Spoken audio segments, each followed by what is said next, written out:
my friend. Thank you so much for being on the Be Love podcast. Pleasure to be here. It's great to be here. And at this precipice, you just shared you're retiring from your teaching, heading off into new frontiers. And, so the Be Love podcast is just this invitation to hear your story of how love has called you through your life. I've gotten to know a little bit of your story. You've shared so much of it in your books and in your teaching. And I wonder where you might want to start. I would be curious to hear a little bit about your early formation in love and kind of what set you on the path to devoting yourself to ministry and to bringing love into the world. What was that early story for you, that early formation? Well, it's a long story, and I don't know exactly where to start, but maybe I should start as a little boy growing up in Providence, Rhode Island. And it's neat that I could say I was born in Providence, Yes. I like to say that. But yeah, I lived in a predominantly Catholic neighborhood. It was the parish of St. Matthew's, and almost all of my friends went to St. Matthew's Church School. I went to Sackett Street School because I wasn't Catholic. But we had a great neighborhood, big Catholic families, lots of kids. We played all the time. And I remember one time going up to St. Matthew's Church to play basketball with my friends. And that's when I saw the statue of Jesus. And I was probably maybe 11 or 12 years old. And I knew enough of the story that even though he had those huge spikes in his hands and in his feet, he had said, "Forgive them, for they know not what they do." And I remember thinking, how could anybody do that? Yeah. Come to find out that Jesus was not just anybody. Yeah. But I didn't know that. And the other thing was that my dad was a staunch atheist, had come from a long line of communists. There was no religion whatsoever in the home. But back in those days, in public school, we began every morning with the Lord's Prayer. This was like in the 1950s. And from that, I remember that the Catholic kids ended it one way and the Protestant kids ended it another way. Like one of the groups added, "For thine is the kingdom, the power, and the glory forever." And the other group didn't say that. I just thought that was interesting. But I always had this belief in God. And I remember I had to hide it from my father, of course, like I would pray under the covers, but because he'd be really, really mad at me. But I remember one summer I was at summer camp and I couldn't get to sleep. And I started to pray, "Dear God, bless mommy and daddy and Jerry and Eleanor. Help me have a pleasant night's sleep. Thank you very, very much. Thank you. And I would just say thank you very, very much, like a mantra, till I fell asleep. And I actually, even though I may have started that when I was 9 or 10, that was my prayer. And I would always add to that, like, "Dear God, help me have a pleasant night's sleep. Help mommy and daddy become friends. Help me become first string for classical and football. Help cure this cold or what's left of it, or help prevent one." And then thank you very much until I fell asleep. So I always had a very rich, deep faith life, even though I was praying for some external things like be first string for football, but praying for my mommy and daddy to become friends. That was a big deal because they were not friends. They slept in different bedrooms and they didn't talk to each other. I was the youngest of my family. And by that time, my father would say, "Raymond, tell your mother," or my mother would say, "Raymond, tell your father." And I don't remember, any big trauma around that, but I do remember that it was unfortunate that they didn't talk to each other. Sure. Wow. And what a amazing, beautiful thing that you saw this option of faith available to you, in your school and in this church. And that sounds like that relationship with God Yeah, must have really sustained you through that time. it really did. I always had this faith in God. It was undefined. I didn't know much about the Ten Commandments or, true. I mean, everybody knows something about the Ten Commandments. You don't lie, steal, commit adultery. But the faith in God was kind of a powerful thing, and I don't take any credit for that. It's Yeah. Swedenborg says there's an influx into the souls of everyone, that there is God, there is a God, and that God is one. So when I found that out, I thought, oh yeah, that makes sense. Hmm. I could I've believe God. experienced that before, Yeah, and yeah. So yeah. that was just a gift. And even though my father, was a staunch non-believer, I loved my dad. He was a great father. We would have long, deep talks. And whenever I had a theme to write in school, we'd work together on it. He'd say, "Ray, you got to go deeper. This is too shallow. Go deeper." And he taught me a lot of valuable lessons, like it's never a shame not to know. It's only a shame to pretend you know when you don't. And that was a great life lesson for me. I still live by that. And I'm sure that we'll meet in heaven and we'll have much to talk about. I imagine you will. Well, and it feels very resonant that your faith was something you came to know, versus it really being taught to you by your parents. This is what you will believe. It really does feel like it was very spontaneous and lived. And what an interesting formation for someone who then becomes so committed and blessed with marriage. Do you feel like there was to have that experience as a child of praying for your parents, it feels like that prayer was perhaps manifest in your own marriage relationship. Is Yeah. that, Well, my parents actually became friends eventually. oh, they did. And Wow. and I did become first string for classical and football. Okay. So many of your prayers were answered, it sounds like. And that cold, whatever it was, that was taken away. That's wonderful. There was just sweet, sweet little things that Yeah. happened as a child. Um, but that idea of I had an idea that marriage could be beautiful. Yeah. Just had an idea, and I had been through some relationships that weren't that beautiful. But then one day, and this is either a long story or a short story about how I met my wife. Do you want the long story or the short story? Whatever you feel moved to share, we will be perfect. Well, I always loved teaching. Just loved teaching. Even when I was in school, I wanted to raise my hand and say, "Let me explain that." Uh-huh. Uh-huh. There's just something about breaking things down in a way that people can understand simply. Love that. So I had a job as director of an alternative high school. This was in Rhode Island. Remember, I was born in Providence, and Right. so I was teaching at the South Kingston Alternative High School. They hired me to be director of an alternative learning program. And that was for kids who had dropped out of school or were thrown out of school or just couldn't cope with school or were too smart for school. It was a hodgepodge of kids who were not doing well in school. They hired me to be the director. So that was about maybe 25 kids, boys and girls. And they gave us a little building for our own that the kids called Kodachrome. Do you remember the song Kodachrome?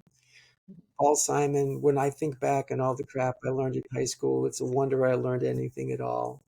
And although my education hasn't hurt me none, I can read the writing on the wall. Kodachrome, you give us those nice bright colors, give us those greens of summers, make us think all the world's a sunny day. So our school burned down, and one of the kids said, "Why don't we get a school bus and go to California?"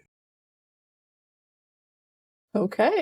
So I thought it wouldn't be a bad idea because at that time we were studying the plight of the migrant workers. So they were underpaid and taken advantage of. And I thought we could be migrant workers. So we put it together. We called it the Migrant Worker Expedition. We named our school Kodachrome. And my job was to translate real life experience into academic credit. And so we started in Providence, did a fall trip all through New England, harvested pumpkins and harvested peppers and closed up a campground in Millinocket, Maine. And then we got ready for our spring trip was to California and back. What an adventure. Was this the 1960s, Ray? Yeah, What year? this was 1976. 76. Okay. 76. It wasn't quite What a 60s. time. What a time. So I bought an old school bus for $200. Got it at the Providence, Rhode Island school bus graveyard. It still ran a little bit, but I took it back to South Kingston, and the students worked on it. That was one of their practice. Yeah. They got it through the Rhode Island school bus inspection. We were off, and We went after our fall trip in 75. In 76, we were off to California and we made it back, we had jobs all along the way. We sold t-shirts in New Orleans. We harvested onions along the Rio Grande. Some of the kids swam across to touch Mexico. It was just amazing. And all the world, I mean, all the while they were keeping journals recording their experience of what they were learning about themselves and how to get along on a school bus, with eating problems, sleeping problems, kids getting sick, the whole dealing with real life and making decisions. On the way back, we stopped at the University of Denver because we had started to give speeches on college campuses about alternative education. So I was at the University of Denver speaking to a graduate class in education, explaining the trip and what we did. During the question and answer period, someone asked me if I would change anything about the trip. And I said, well, the only thing I would change is I wouldn't take any girls because it was guys and girls. Or I would take the kind of girls who would clean the bus and make the meals. Okay. Okay, so no, don't fault me on this because it No, was I 1976, right? Yeah. I appreciate your honesty. I had this romantic vision of, the Sure. men went out to fight the dragons and the women Yep. stayed home to take care of things. And Sure. Sure. about, men need real challenges to get out there in the real world. And, I quoted Carlos Castaneda, and anyway, after class, one of the students, and these were graduate students in education, to me and she said, don't you think women need challenges too? That woman is my wife. We've been married for 49 years. We have 7 children and 13 grandchildren. And that's the longer story of how we met. That's Star. And you'll see her in some of our videos that we've Yeah. done. Yeah. We've really, really combined forces. And shortly after we met, I believed that God had brought her into my life, and she believed that God had brought me into her life, that God had brought us together. And we wanted to write a book about staying in love forever, not just till death do you part. And when we did our research for the book, we found a book by Emanuel Swedenborg in a library in Wisconsin called Conjugal Love. And we thought, oh, the book's already been written. We don't have to write it. Wow. It definitely seems like there was some divine providence in you making your bus trip to Denver. And Yeah. I love that this first meeting was her coming to you with a challenge. Yes.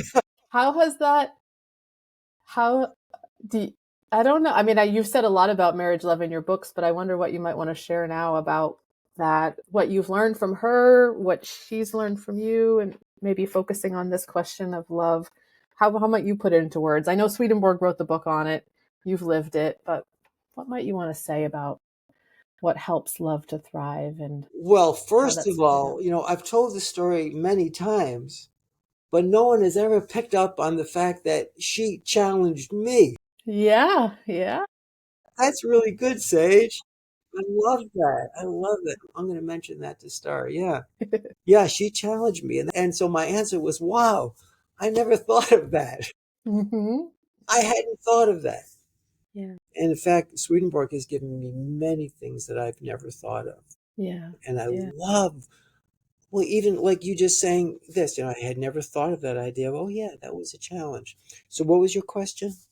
Well, just what you might want to share about the energy between the two of you and your learnings about love. And I don't know, already you're revealing it. It seems like you approach love as you learn new things, it expands. I don't know, what might you want to share about your coming together with Star and what you've learned about love in that marriage relationship?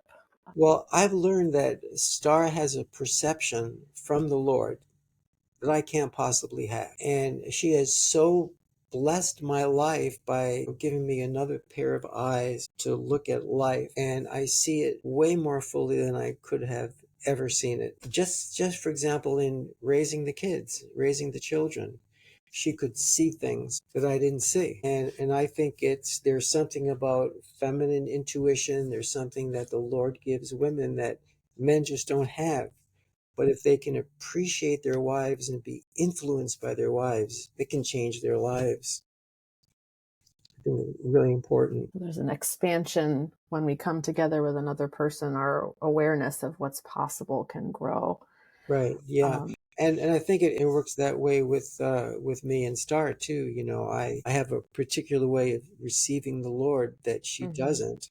mhm, And I can mhm. share that with Star. And when we respect each other in that way, we're all receiving vessels, and we receive in a different way. It doesn't make one wrong and one right, but it comes together to make a fuller view. Yeah, yeah. I asked this next question definitely because of my own personal experience. I'm married and my husband and I are working to learn about each other, and I definitely feel my awareness expanding, my life expanding because of him. And it can be hard to understand him sometimes because his perspective is different, and I've been sitting with sort of, is part of my job just to sort of love him and hold it even if I don't understand. How has that played out for you in terms of um because to is it always smooth kind of receiving what your partner is bringing?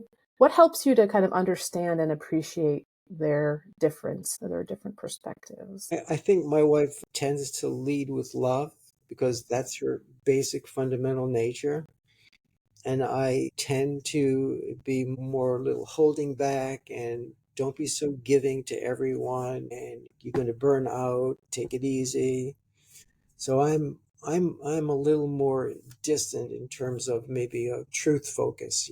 And but her love is like, whoa, it's incredible, Yeah, just incredible. yeah, But that's opened me up too to let go of some of my truth focus. But we need both. You yeah. gotta have both. Love without truth, it can be just so sentimental and so weak. And truth without love can be so harsh and so condemning. You need both. And so it's one of Swedenborg's huge things is God is divine love and divine wisdom, and they come together to produce use. And so I'm totally focused right there. I believe that's so true. And over the years of your marriage, do you feel like are you coming to more of an internal balance between love and truth? Has that love grown in you? How has that unfolded over the years? Do you still see yourself as primarily truth focused? It's a funny thing because I just received a whole bunch of letters of thank you at the end of my retirement Mm-hmm. and students writing. And it used to be in my early years, students would say, "Oh, you're so inspiring." But this time they were saying, "You're so kind." I was very surprised by that, just really Mm-hmm. surprised because my whole thing was always, "Oh, I'm Mr. Inspiration. I'm the Uh-huh. football coach." Right. My students call me coach, because I coach spiritual athletes. I'm going to get you through the finish line, just like I'm going through the finish line. But it was the kindness that people noticed, and that was pretty amazing too. And Yeah. and what happened more and more in my career is I began to feel this amazing love for my students. Again, not coming from me. I didn't manufacture this or generate it, but why do I love them so much? And especially the marginalized students. I would just feel a huge love for them. And that was, even if I don't agree with people's choices and lifestyles, that had no bearing on how much love I had for them. That was Yeah. that was pretty amazing. That's very powerful. Yes. The longer I'm on this earth, the more I am just totally convinced love is all there is, really. I mean, and it is this powerful thing that is not something we create, but we can be channels for. It sounds like so you've experienced that directly in your teaching. Would you say that's your calling? That's where God is like bringing you the most love is in terms of caring for students? Or do you feel that love moving in other directions as well? Well, for past 41, it's 41 years now, 41 years. because I started in 1980, was it 84? 1984, yeah, so it's Okay. 41 years. I had this idea that I would do a study of the continuous internal sense of the four Gospels, because Swedenborg's really clear that, it's a divine order. It isn't just a bunch of episodes that kind of thrown together, and it's one way in Matthew, another way in Mark, and a little different in Luke, and then, John is entirely different. Swedenborg says it's a continuous stream of divine truth. And so, because I trust Swedenborg's leading and guidance, I said, okay, I'm going to set out to show how it's true that from Matthew through the end of John, it's a continuous stream of divine truth. And after 41 years, we did publish, the complete truth document, and that's available on New Christian Bible Study. And Star and I, the last 5 or 6 years, Star joined me in that, and it went to a whole new level with practical applications and everything. But we saw that the Word of God is a continuous stream of divine truth. At least this part that we did, Matthew, Mark, Luke, and John. And when we finished John, Star said, I think we should go back and add something about the journey of the wise men. I think we left that out in Matthew. So we went back to do that. And then we realized we had to completely do Matthew 1, Matthew 2, Matthew 3. And right now we're back revising Matthew 21, 28 chapters of Matthew. And we will go through and do a whole revision of the whole thing again. Why? Because by the time we finish, we've learned so much. We have to go back and do it again. But I think the calling feels to me to get back into my writing now. Yep. And that's more of the truth aspect, Yeah. because love needs to be guided by truth. They have to be together. I know you call these be love. Yes. But that love must be focused and clarified through and protected by truth. Truth is protection, just like clothing protects us. Yeah. So yeah, call to do the writing. Yeah. Well, and you do a lot of this writing with your wife. What's that creative process like together? That's the greatest thing we do. It's like producing Yeah. a child. I wondered. It really is. Yeah. It brings us so close, and the result is this sense of God's presence like nothing else. Like when you're reading the Word, Swedenborg teaches that you are associated with different angelic societies. Yeah. God, who could ask for anything more than that? Yeah. Yeah. It sounds like an act of worship, and I'm very inspired because I'm actually working on producing a podcast with my husband in the next year on Revelation, and I'm really looking forward to spending that time with the Word, with him. But I admit to being a little anxious about it. How to stay in the love, how to have our different voices, how to make it a devotional experience while also a truth, a learning. What's helped you two to create this space of creativity together? What are tell us your tips and tricks? One of the things that happens is I might start with a basic analysis, using, quotations from Swedenborg to open up the inner meaning. Also, if we've just done an episode or a chapter, the light that came to us from doing that chapter is like shining. It's like the light switch to the next room, and doing a thing in sequence is really quite powerful. But then Star will sometimes really get inspired and just start talking, and I'll start writing because she's getting all this great stuff, and I'm Yeah. writing it down. And when she's done, she has forgotten what she said, but I've written it down, and so and then we can massage it and make it sound smooth and give it the Helen Keller effect. Nobody writes like Helen Nobody writes like Helen Keller. Keller. Yeah. Uh-huh. And Uh-huh. I think too, my years of studying Helen Keller had a profound influence on my writing style. You can't just read a great like that without something rubbing off. Mm-hmm. Mm-hmm. And how would you characterize that Helen Keller effect? I know I sort of know what you're speaking about, but for those who maybe haven't read her works as much, what is that? I don't know. There's a rhythm and a cadence to what she says. So this book here, How I Would Help the World, Mm-hmm. Mm-hmm. this was a pamphlet, but we made a book out of it, and I wrote, a pretty lengthy introduction. And then in the back, I have things that Swedenborg said, and then Helen Keller said the same thing. Yeah. Should I read one as an Sure. That example? would be great. That would be great. Okay, let's see if here's one. So Swedenborg says, the life of charity consists in willing well and doing well to the neighbor, in acting in every work from justice and equity, from good and truth, and in like manner in every office. In a word, the life of charity consists in performing uses. Divine worship primarily consists in this life, but secondarily in prayer and attending church. Therefore, he who separates one from the other, that is, who lives the life of piety and not at the same time the life of charity, does not worship God. New Jerusalem 124. So that's straight Swedenborg. Mm-hmm. Here's Helen Keller saying the same thing. Mm-hmm. Sick or blind, excuse me, let me start again.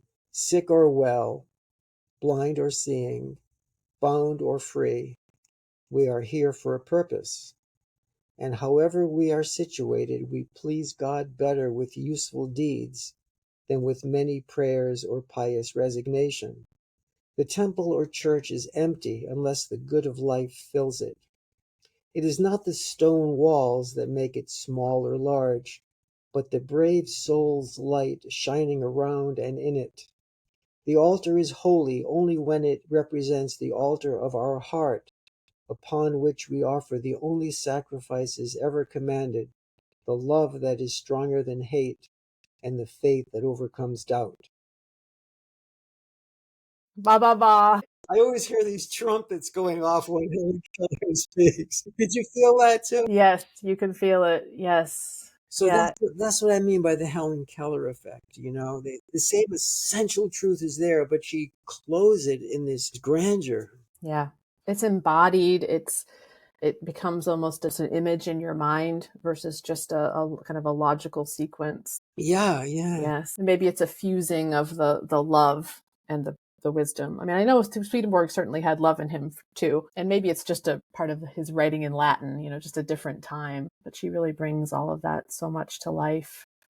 And it feels like that's part of what you do in your scholarship. I mean, the things you've written, the books you've written are deep and they're scholarly and they're wise and they're practical and they're loving and I love how much you share of your own experience in them. They feel lived, which I think is really a big, I mean, that's the quote you just read, how to live our faith and speak about it is so important. So vital. I wonder if you might want to share a bit about your sense of those who live the new church, what it looks like to live the new church. You've written about Johnny Appleseed, you've written about Helen Keller, you've had your own experience. I don't know, what inspires you about the living of the new church? What are some words you might put into that effort? I think one of the biggest things I actually learned through a new church friend, Peter Rhodes. Peter began to develop a program on identifying the ego. And it kind of begins with a quote from Bill Wilson, the founder of AA. And there's a big connection with Bill Huge. Wilson, married in the Yes. Swedenborgian church. His Yes. his wife was Lois Burnham, daughter of a Swedenborgian minister. So Bill Wilson must have been affected in some way with the teachings of the new church. Anyway, Bill Wilson has this wonderful quote. It's called, "God wants us to be happy, joyous, and free. Avoid then the deliberate manufacture of misery." Sounds like some good advice. Yeah, so Peter and I got together and developed a program around developing an awareness of the ego. And I don't mean the ego in the sense of, we need a healthy sense of self. But the ego, people are so sensitive and they get hurt by this and offended by that. And you have to walk on tiptoes around them. And we don't want to be that kind of person. So beginning to identify what Swedenborg calls the proprium. He actually calls it the hellish proprium, and he distinguishes it from the heavenly proprium, because proprium just means sense of self. A hellish sense of self is the thought that you are the only one who exists. You're the only one who have thoughts and feelings. In Divine Love and Wisdom, number 144, Swedenborg says that the people in hell see other people as phantoms. They believe that they're the only ones who are really alive. And as we go through life, we need to notice to what extent we're consumed with ourself. Yeah. As opposed to others. Swedenborg talks about the love of self and the love of the world. When they're okay, you need a healthy love of self to eat right and exercise right, and love of the world is a beautiful place. But when that's primary, then it becomes hellish. Yeah. But then there's love to the Lord. They should be above love of self, and love to the neighbor, which should be above love to the world. So this is amazing, I think, in terms of living a new church life, Yes. getting on top of the ego and how it destroys everything. So the Ten Commandments begin with, you shall have no other gods before me. Well, the biggest false god is ourself. Right. Right. And people like to say, well, just get yourself out of the way, get yourself out of the way. That's really Mm-hmm. true. Mm-hmm. That's really Mm-hmm. true. And that's how God shows up to lead us. When we stop this eating from the tree of the knowledge of good and evil, which is thinking that it's all you. Yeah. It's not about Dispelling that. God, not about others. Yeah. It's about you. That's been amazing. That whole journey of getting free from ego. Yeah. I would I would very much I very much resonate with that as sort of the central task of the spiritual life is that and why it's so vital and real and alive and needed in the planet. It's not just about feeling better or it's transformation and remembering our connection to something larger and to one another. And instead of this orientation of we're the only one and it's all up to us to get ours. What has helped you along the journey with your ego, Ray? Has it been these courses, Swedenborg's writings, the trials of life, everything else? What do you think Well, helps? one of the first books that Star and I did was called Rise Above It, Spiritual Development Through the Ten Commandments. Yeah, yeah, And it is basically your ego. yeah. Rise above it. Rise No, above it it doesn't is the mean ego. forget about it or brush it off. It's really Yeah, rise above it. yeah, And rising above is getting into a level of consciousness that's above where the ego dwells in terms of yes, what's in it for me. And we know consciousness is a huge thing, just getting into becoming the witness, becoming the observer, and seeing yourself. So one of the first tasks that we give people who take our course is, well, for the next week, just observe the ego. You shall have no other gods before me. What are the other gods that come between you and your relationships? What are the other gods that come between you and the Lord? Is it anger? Is it envy? Is it self-pity? Is it alcohol? Is it alcohol? Is this, so nicotine? many things. Whatever it might be. Success, fame, your reputation, all these things get in the way. And so you want to notice that. You just want to notice that, and you want to acknowledge that. That's the first thing. And you want to name it. Rumpelstiltskin, as soon as she named Rumpelstiltskin, he was out of her life. If you can name that false god, you've begun the process. And I'll just say that then we go to the next commandment, which is, you shall not take the name of the Lord in vain.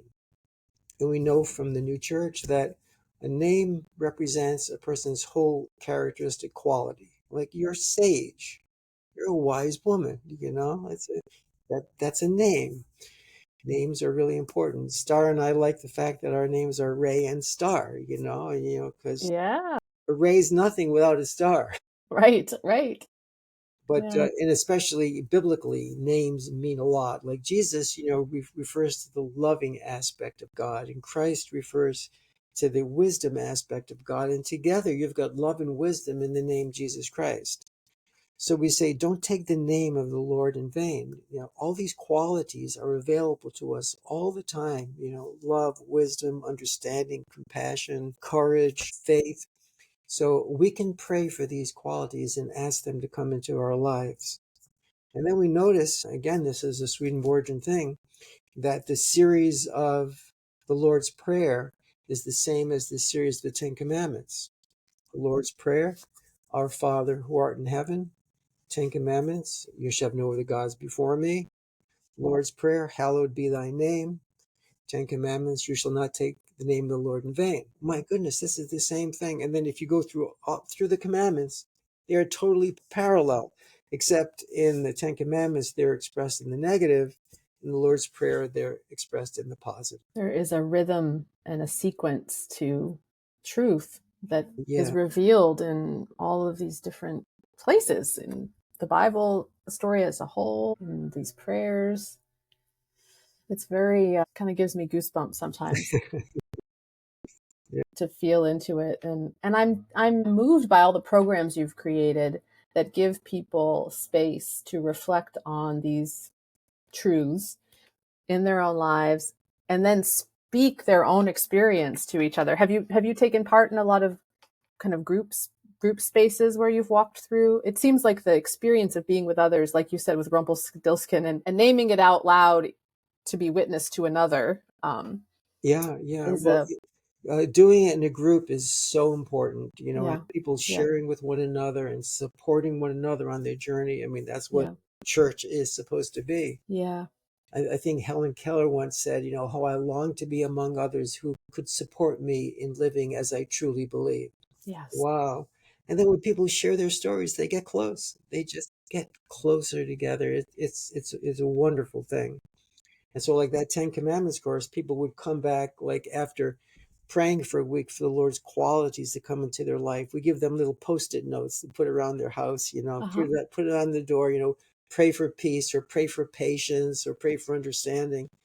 And you come back and say, well, what was it like to spend a week uh, living in the light of this particular commandment? What did you see? What arose? Well, I was getting really impatient with my child, but then I remembered to call upon the Lord and ask for patience. And here's what happened. And we love stories. They're real. This our life is all about stories. I started off with that long story about the Kodachrome migrant worker yes, expedition, just uh-huh, yeah, and you saw in it all kinds of yeah, ways the Lord works with us in his yes, providence, brings yes, about beautiful things. yes, yes. And there's so many different, I hear in your story how many different ways there are for us to be able to come together and share and learn, whether it's on this bus, learning how to sleep and eat and take care of each other on our way to California, whether it's in a study group, in a church. I wonder what wisdom you might share with us about what helps groups, helps people to really show up for each other and kind of be church for each other. What are some of the, I don't know, qualities or frames that really help a group to be a supportive, safe, Yeah, loving I'm space? really glad you asked that because I think Yeah, that's fundamental. yeah, Just like our discussion right here, we have a sense of trust, both of us. You're not judging me, I'm not judging you. As soon as a person feels they're being judged, they just close right down. yes, yes, I'm not going to share this stuff with people who I don't trust. So I think it's a magical thing, and I think it's really something that happens when people check their egos at the door and enter that room with the shoes off their feet, because this is holy ground, and they're just going to honor each other's story. And there's going to be a sense of safety and trust. And sometimes that gets built, sometimes not. I've had classes where students have felt very reluctant to share because they felt, for whatever reason, not safe. And other classes where students just felt like they were at home with mm-hmm, people who love them mm-hmm, and the people they could trust. And we've had the most wonderful experiences. So mm-hmm. that's a magical thing that only the Lord brings about. But when it happens, you know it. You know it when it happens. It's sort of an energetic shift that does have something to do with judgment and leaving that judgment at the door. Judgment is such a tricky one. We're so, and we tend to judge others, I think, when we're also judging ourselves or when we feel insecure. And I think the further along I get on this path, I'm like, what gives me the right to judge anything? I don't, have any of that.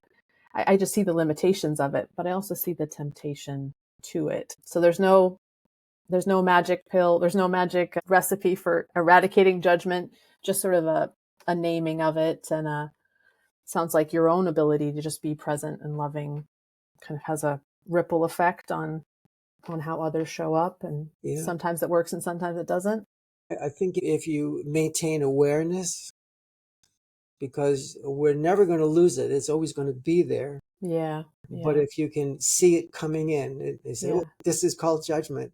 Yeah. Lord, please keep me far from this. yes. And Yeah. I think that's one of the most wonderful things that Swedenborg teaches is that these, what he calls the hells, are always Yeah. going to be with us. Yeah. The Yeah. Lord is always restraining them from taking Yeah. us over, Yeah. And so when he says, Swedenborg says, the Lord came into the world to subjugate the hells, he really means Yeah. that. Yes. That those hellish inclinations, we're always on the verge of losing our temper or getting mad or Yes. being impatient. The Yeah. Lord quells that. He keeps Yeah. that quiet.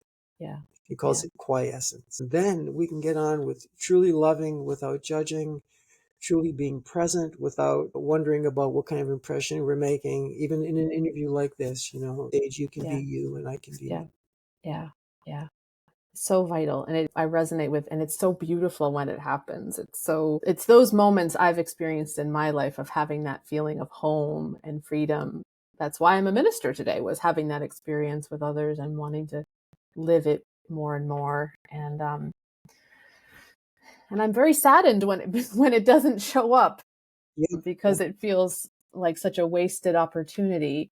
And yet, if I then start to be like, what's not showing up? So, what can I do to fix it? Then I get into my ego about how I'm going to solve all the problems. And it really does require a humility and a trust that, well, it's not here now, but maybe it'll be here.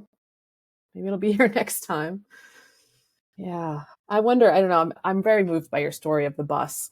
And I'm very moved by your story of just making this choice to take your kids on the road. And it just seems so wise for a group of humans who are struggling and didn't have their place to like carve out a way and make a path. Have you made that kind of similar, like bold shift or move in your life since then? I don't know. It feels like a interesting model of like, what would happen if a church congregation were just say, "Oh, this isn't working. Let's buy a bus and drive to California and see what the Lord's going to do with us." Have there been other times in your life where you've kind of made a bold step anew, or you were probably a young man at the time, so there was a little more freedom involved? Well, when you have 7 children, Yeah. you're pretty much Yeah. taking care of your You need kids. a really big bus. Yeah. Yeah. But I have, maybe it's because of where I am in life right now. I think Helen Keller said this too. She said, life is either a daring adventure or it is nothing. And to me, the biggest adventure is in the spiritual domain. I was back in college and I was writing a paper on Hamlet, and I read an article by Maynard Mack. He was a professor at Yale at the time, and he was talking about Hamlet and what was going on in his life. And he said, and he quoted William Butler Yeats as saying, "Why do we honor only those who die on the field of battle? It takes as reckless a courage to enter the abyss of ourselves." And to me, that's the great adventure. Yes. Yeah. Yeah. I Yeah. spend a lot of time in my cabin. You can see the ceiling there. I'll see if I can give you a better view here. It's lovely. Studying the Gospels is an adventure Yeah. and a half, but the big adventure is applying these truths to my life Yes. and Yes. seeing if every day I can be just a little better, a little more loving, a little Yeah. kinder. You Yeah. remember that old sign? It was St. Francis song, "Let me be a little kinder, let me be a little blinder to the faults of those around me, let me love a little more." Beautiful. I very much concur. The adventure inward is the biggest adventure that we Oh, have, and there's perhaps nothing like it. there's nothing like it. As everybody knows, Yes. Yes. overcoming ego, overcoming Yeah. selfishness. Yeah. What Yeah. and the blessing on the other side of that is better than Disney World. It just is. It just Yeah. is. So Yeah. going on a school bus again, that was a great adventure for those kids. And I've stayed Yes. in touch with many of them over the Oh, cool. years. Yeah. Yeah. They're even thinking of coming out with a movie about that. But I don't know what the movie version will be, but Maybe you'll get a cameo. That would be cool. Have a cameo appearance. Well, sometimes I think that the adventures we have in our younger life, like they as we age, we then take those adventures inside. We sort of have to experience them in the material world first, but you know, the real adventure is inside. And Helen also shared that. I can go to distant lands in my imagination. I can go anywhere I want in the inside my spirit. yeah. And maybe Helen was referring to that inner adventure when she said life is either a daring adventure. Yeah. Yeah. Now, Yeah. my children took that literally. There are adventurers everywhere. They would, do all kinds of, there was this thing called, I think, recurring where you would jump off cars and jump over bushes and jump over houses and things like that. Mm-hmm. Mm-hmm. Truly adventuresome spirit. And I would say, the inner life is even greater adventure and you won't break any bones. Sometimes you got to break a few bones before you really want to take that more subtle little journey. Yeah. Oh, and the other thing too, I just mentioned, I used to pray to be first string for classical and football. I wanted to be first string so bad, just so bad. So many kids want to be first string. And I tell my students that on God's team, you're all first string and you're all playing a special role. And he's not taking you out of the game either. You're in and you're important to this team. Yes. Yes. So important. And discovering your role and playing it well in Yeah. fullness is a Yeah. beautiful thing. Yeah. It certainly feels like you've discovered your role over the years. Do you feel full in your embodiment? What's next for Ray Silverman? Do you have any Well, inklings? we had this series that we started. It was first Rise Above It, Spiritual Development Through the Ten Commandments. Mm-hmm. And we published that in 2000. And then in 2018, I had been teaching the Rise Above It course at Bryn Athyn College. And I also taught it at a few other colleges as well. And I had amassed about 12,000 journal entries from students who had taken the course and reported on their experience of keeping the commandments. For example, you shall not murder. For 1 week, they were to say nothing critical to or about anyone, but let their words be kind, true, and useful. And so we put a book together called Rise Above It, Spiritual Development for College Students. And we've used it in our undergraduate program and our graduate program. My dream is to have other colleges use it as well. It was not Swedenborg heavy. It showed how the Ten Commandments are in all the world religions in one form or another. Yeah. Yeah. And most recently, we started to work on a book called Rise Above It, Spiritual Development for Educators, because there's a lot of burnout in education. And the burnout isn't necessarily because classes are too big or they're underpaid or administrative problems or problem with parents. The problem is the ego burns out. The parable of the workers in the vineyard, and they couldn't bear the burden in the heat of the day. It's about ego. A lot of people leave their jobs because of ego related concerns. So, spiritual development for educators. And just this year, just this past March, it was in February actually, Star and I did a presentation called Rise Above It, Spiritual Development for Couples. And that's on YouTube, by the way. Yes. Yes. We'll share the link. And I want to promote that too, because I Yes. think it's like getting back to marriage. And Yeah. the book we Yeah. wanted to write, Yeah. Swedenborg had already written Conjugal Love. But this is a practical application where we talk about John Gottman and Harville Hendricks and all John Chapman and all the big guys in the field and Mm-hmm. the ladies in the field as well, Carol Mm-hmm. Dweck, on the importance of having a growth mindset. That's all there. And we think couples desperately need not just the psychological tools, but seeing them in the context of spirituality. Yes. Yeah. So Yeah. we bring psychology and spirituality together to get through the Ten Commandments and how every commandment has bearing on the marriage relationship. Sounds like good stuff. When it sounds like you're in a fruiting period where you've created so much, you've written so much, and now it's a question of how to inviting all these new communities to apply it in different ways.